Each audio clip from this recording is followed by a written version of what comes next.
Me voici de retour sur YouTube après une punition où YouTube a puni le mauvais élève Verdi pendant une semaine. YouTube a considéré que Verdi ne respectait pas les règles de la communauté selon la formulation habituelle et m'a envoyé au piquet. Vous savez, comme lorsque l'instituteur était moins content d'un élève perturbant, trop agité au fond de la classe et qu'il l'envoyait au piquet avec sanction plus grave encore, le bonnet d'âne sur la tête. Bon, YouTube ne m'a pas placé un bonnet d'âne sur la tête, mais il s'en faut de très peu. Vous savez, je suis un homme, pour ceux qui me connaissent depuis 2 ou 3 ans, qui a subi une quantité de censure au point même qu'on a supprimé ma première chaîne principale. Je le répète, pour ceux qui ne me connaissent pas encore, cette première chaîne que j'avais imaginée à la fin de l'année 2018 a totalisé en à peine un an 30 000 abonnés, voyez un petit peu, 1 million de visiteurs différents et 10 millions de vues en une année. Ça veut dire que mes propos sont entrés en écho, en résonance avec quantité de Français, de gens qui trouvaient tout à fait anormal la façon dont Macron gouverne le pays.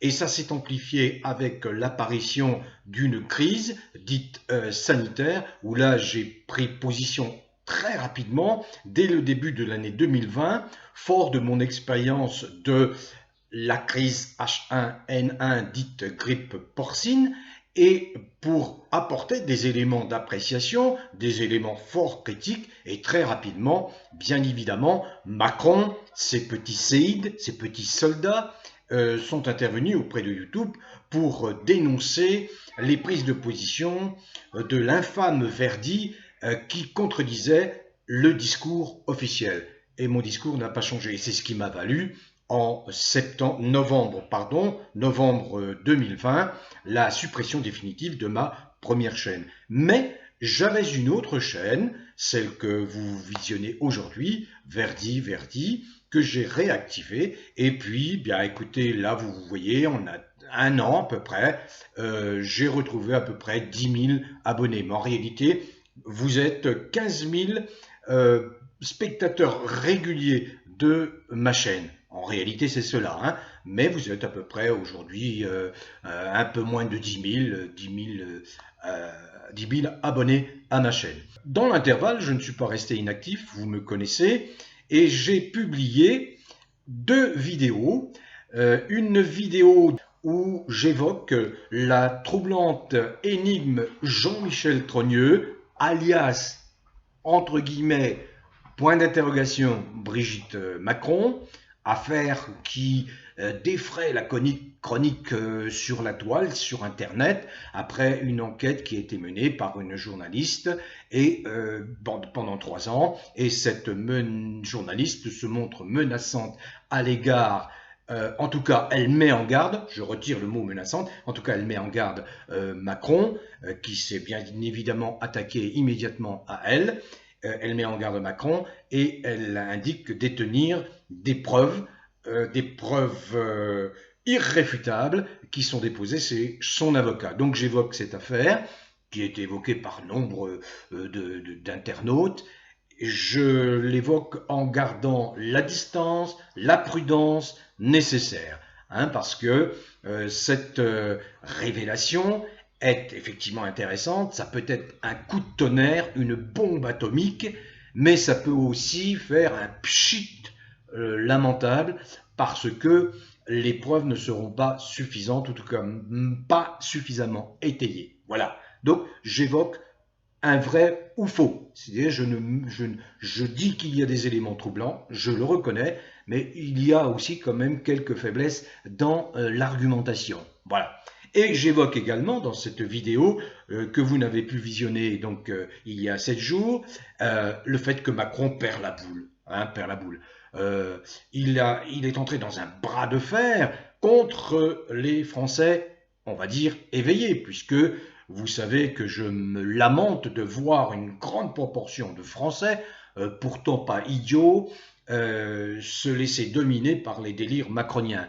Et voyez, il perd véritablement la boule, comme des dictateurs avant lui. Je pense au dictateur roumain en 1989, Ceausescu, qui a engagé un bras de fer meurtrier contre son peuple, et ça s'est terminé de façon funeste pour lui, parce que la police, l'armée, je crois, 2 policiers ou 2 militaires, eh bien, l'ont criblé de balles avec sa femme. C'était à la veille de Noël 1989. Alors, je ne dis pas que Macron doive subir ce sort, mais en tout cas, il doit subir la punition, la sentence la plus sévère, parce qu'il a fait énormément de mal aux Français. Je ne vais pas m'attarder sur ce sujet donc. Mais là, il perd la boule. Vous voyez, sur les traces de l'Autriche, un très mauvais exemple, je plains nos amis autrichiens, sur les traces de l'Australie, eh bien le voilà qui veut interner, ni plus ni moins, les non-vaccinés. Bon, par parenthèse, une bonne nouvelle, le professeur Fourtillan, après un 3e internement abusif, a quand même été libéré. Et là aussi, le professeur Fourtillan a des révélations à faire. Donc voilà, cette vidéo qui dure un peu plus de 20 minutes et que vous pouvez voir sur la plateforme odyssée.com. Une autre vidéo, donc je vais mettre également le lien, c'est une vidéo qui a trait à ce pass vaccinal qui provoque quand même un tollé en France, quasi général, à l'exception de Madame Pécresse, qui est le clone de M. Macron et qui fera probablement encore pire si elle est élue. Eh bien, à l'exception donc pratiquement de Madame Pécresse, de Monsieur Jadot, vous savez, le faux écologiste, et de Madame Hidalgo, pratiquement tous les autres candidats, que ce soit Mélenchon, Zemmour, Le Pen, sont contre. Pourquoi avoir fait une vidéo sur ce thème, une courte vidéo de 14-15 minutes, tout simplement pour vous confirmer que contrairement au déferlement de désinformation sur les médias, Macron n'est pas du tout en bonne posture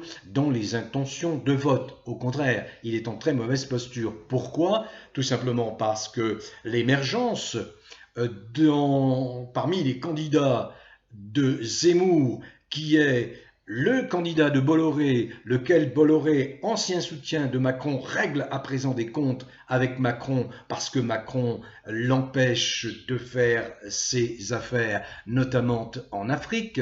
Macron a mis des bâtons dans les roues de Bolloré qui voulait racheter Lagardère. Je crois que ça s'est finalement fait, cette histoire de rachat de Lagardère. Néanmoins, il faut bien comprendre que Zemmour est le candidat de Bolloré et que ça gêne considérablement Macron et Le Pen. La preuve, c'est que aujourd'hui, Macron peine dans les sondages sérieux, pas dans les sondages qui vous sont délivrés par les médias, lesquels prennent leurs informations auprès d'instituts qui appartiennent aux patrons qui sont les soutiens de Macron. Dans les sondages sérieux, indépendants, Macron peine à atteindre, je vous dis, la 4e position. Arrive en tête généralement Mélenchon, suivi de Le Pen, suivi de Zemmour, suivi de Pécresse. Voilà. Alors Pécresse, bien sûr, le système a tout intérêt à la booster, comme on dit, à la promouvoir. Parce que le système, l'oligarchie craint que Macron ne s'effondre. En fait, c'est ce qui se passe actuellement. Macron s'effondre en dépit de tous les mensonges. Ce sont des mensonges. Tout ce que vous pouvez entendre sur les sondages, les intentions de vote actuellement, tout ce qui est diffusé par tous les médias qui sont sous le joug de la Macronie vous donne des résultats qui ne correspondent absolument pas à la vérité, à la réalité. Je vais chuter là-dessus en vous disant que j'ai lancé 4 sondages sur mesopinions.com et je me base notamment, pas seulement, sur mes propres sondages où je constate effectivement que, par exemple, l'exigence majeure des Français, c'est retour à la liberté pleine et entière, retour à la vie normale et punir Macron et tous ceux qui l'ont soutenu. Ça, c'est l'exigence majeure, première, la priorité majeure d'une grande majorité de Français. Et ensuite, je n'y reviens pas, les tendances sont celles que je viens de vous expliquer, les tendances dans les intentions de vote. Voilà. Donc, je vous retrouve sur YouTube. J'espère y rester quand même maintenant. Je vais être beaucoup plus prudent. Et il y a des mots que j'ai bannis, que je vais bannir de mon vocabulaire au moins jusqu'à l'élection présidentielle en avril prochain. Vous avez vu que j'ai transformé un peu la chaîne Vote Verdi. Elle s'appelle désormais Verdi présidentiel 2022 et j'y déposerai quelques interventions pour préciser à un moment donné, en fonction de l'évolution de la situation, de la campagne électorale, pour y déposer mes analyses, mon point de vue ponctuel en fonction de ce qui se passe, de ce qui risque de se passer. Voilà, bon vent à tous, quelles que soient vos origines, quelle que soit la couleur de votre peau et où que vous soyez. Portez-vous bien, prenez soin de vous. Nous sommes dans une phase où tout peut basculer du jour au lendemain. La lumière de la vérité approche à grands pas cette fois. Les jours de Macron au pouvoir sont comptés. Je l'avais dit dans une vidéo, j'ai beaucoup d'indices qui me laissent à penser que cette fois, c'en est fini de cette imposture, de cet usurpateur à la tête de la France. Bon vent à tous.